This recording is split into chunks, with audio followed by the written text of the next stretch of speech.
Bismillah wa salatu wa salamu ala rasulillah. La vie est devenue impossible dans ton couple. Tu veux divorcer, alors il y a des règles à respecter. D'abord, tu t'es marié, tu as construit un foyer, tu as construit une famille. Ce n'est pas pour divorcer quelques mois après sans faire d'efforts. La première chose à faire, c'est de faire des efforts de réconciliation, de dialogue d'abord au sein de ton couple. Fais l'effort de parler avec ton mari, avec ton épouse pour trouver des solutions à vos problèmes. Si vous constatez que tous les deux vous n'y arrivez pas, faites appel à la famille, à des gens sages de votre entourage. Impliquez-les, essayez de suivre leurs conseils pour vous réconcilier. Si cela ne marche pas et que vous voyez que la seule issue, la seule solution pour votre vie future, c'est la séparation, alors séparez-vous, mais dans les règles de l'islam. Allah déteste le divorce. D'ailleurs, c'est le licite que Allah déteste le plus. C'est licite quand ça devient inévitable, ça reste une action licite, mais Allah déteste le divorce. Et Shaitan est la personne la plus heureuse quand un de ses soldats réussit à séparer un homme de sa femme. Le divorce est un échec. Ce n'est pas l'échec de la vie, mais c'est un échec. Voilà. Donc, si jamais dans votre couple la vie devient vraiment impossible, que vous avez essayé toutes les solutions, tous les moyens qui vous permettent de vous réconcilier et que vous n'êtes pas arrivé, alors le divorce reste une solution, l'ultime solution, la dernière solution. Et Allah nous a donné des étapes dans le divorce. D'abord, pour respecter les règles du divorce, il faut être conscient des conséquences de ce divorce.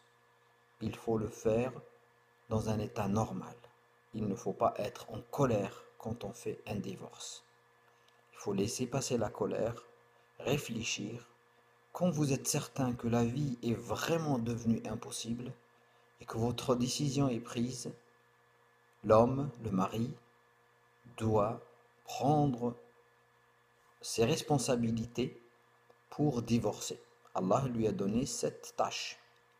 Il est responsable de, de dissoudre en quelque sorte le contrat du mariage. Il doit choisir le bon moment.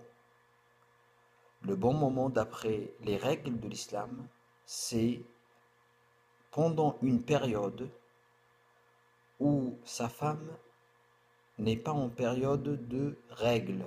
Elle n'a pas ses règles. Ça, c'est la première condition. Quand il divorce, il ne divorce pas n'importe quand. Il y a des règles par rapport à la période.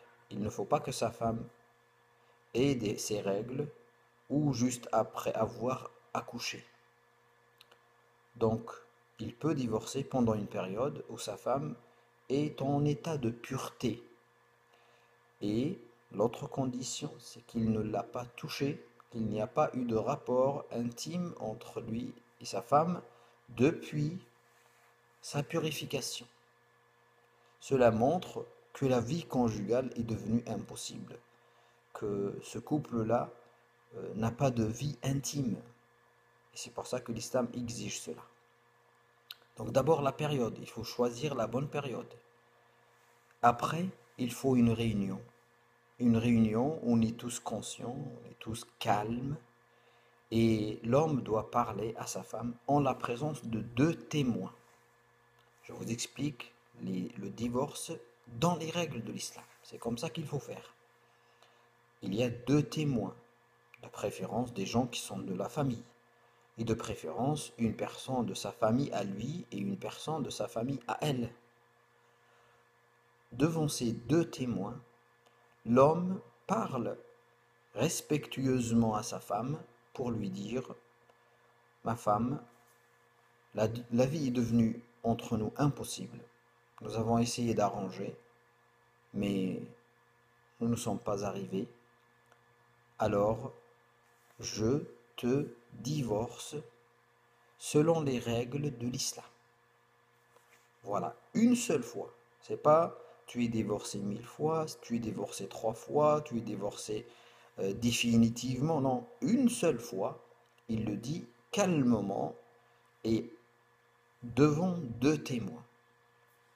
Ma femme, il prononce son prénom, la vie est devenue impossible entre nous, donc nous avons fait des efforts de réconciliation, ça n'a pas fonctionné, tu es divorcé, tu es divorcé. Voilà la parole qu'il faut dire uniquement une seule fois. Il ne faut pas le dire 3 fois.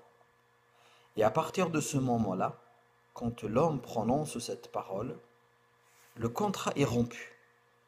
Le contrat entre l'homme et sa femme est rompu. Mais ce n'est pas fini. Allah nous donne une période de réflexion. À partir du moment où on a dit cette parole, le divorce, il est conclu. Il compte pour un divorce, dans tous les cas. Mais Allah nous donne une période où la femme peut rester avec son mari pendant 3 cycles. 3 cycles. C'est des cycles de règles, de menstrues. Pendant cette période, la femme peut vivre avec son mari, chez elle. Il n'a pas le droit de lui demander de quitter le domicile conjugal, ni à elle le droit de lui dire à son mari de quitter le domicile conjugal. Ils peuvent vivre ensemble. Ils doivent vivre ensemble, de préférence. Sauf si vraiment, vraiment, ce n'est pas possible et que le couple était vraiment dans une démarche d'hostilité entre les deux, là, chacun peut prendre la décision de quitter le domicile conjugal, mais ce n'est pas ce que l'islam recommande. L'islam recommande cette période de 3 menstrues pour que chacun réfléchisse de son côté à, à ce qu'il vient de faire. Et pendant ces 3 menstrues, pendant ces 3 mois, en quelque sorte, de réflexion, si jamais le couple décide de revenir ensemble, ils ont besoin ni d'imam, ni d'un nouveau mariage, ni de la présence du papa, des familles, ni de témoins, ni de refaire un autre contrat. Leur contrat qui existait auparavant peut être repris juste par une simple décision des deux. Quand ils décident de revenir ensemble, il suffit qu'ils se le disent ensemble, de préférence devant des gens, mais ensemble, c'est suffisant de se dire on revient ensemble, on décide de revenir ensemble. Et ça peut se concrétiser par juste un rapport intime accepté par les deux. Et cette décision, donc, est une décision de d'annuler en quelque sorte le divorce. Mais attention, le divorce compte pour une fois. Dans tous les cas, quand un homme prononce le divorce, il compte pour une fois. Dans la religion, comme vous le savez, dans un couple, on a le droit de divorcer 3 fois. 2 fois, et la troisième, c'est la définitive, la dernière. On ne peut pas divorcer infiniment chaque fois quand on est en colère, on divorce. Non, ça n'existe pas. Allah nous a donné 3 chances. 2 chances et la troisième, c'est la dernière. Donc voilà comment on peut divorcer légalement. Et ce divorce est considéré comme un divorce légal dans la religion musulmane. Bien sûr, tout de suite, après avoir prononcé le divorce, quand on voit que la vie est impossible, il faut divorcer civilement. Et avec ça, le divorce civil et le divorce religieux coïncident et chacun pourra par la suite refaire sa vie. S'il n'y a pas de réconciliation possible, bien sûr. Voilà. Assalamu alaikum wa rahmatullahi wa barakatuh.